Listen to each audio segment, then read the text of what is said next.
છોટાઉદેપુર કવાંટ તાલુકાના સિહાદા ગામે ગ્રામ પંચાયત ઓફિસ પર લટકી રહ્યા છે ખંભાતી તાળા।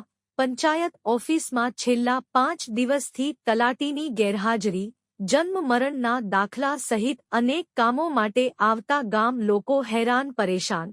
સરપંચ, કોમ્પ્યુટર ઓપરેટર પણ ગ્રામ પંચાયતમાં આવતા ન હોવાનો ગામ લોકોનો આક્ષેપ। પંચાયતના તલાટી, સરપંચ અને પંચાયત કર્મચારી ગ્રામ પંચાયતમાં હાજર રહે તેવી જિલ્લા વહીવટી તંત્ર પાસે કરી રહ્યા છે માંગ। રિપોર્ટર રેહાન પટેલ, છોટાઉદેપુર। આટલા 4-5 દિવસથી આવ્યો, તલાટી આવતા ને એક દી ની રહેતા ને।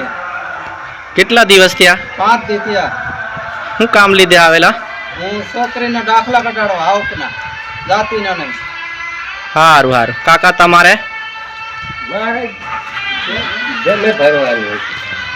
એવું કેટલાક દાડા થયા?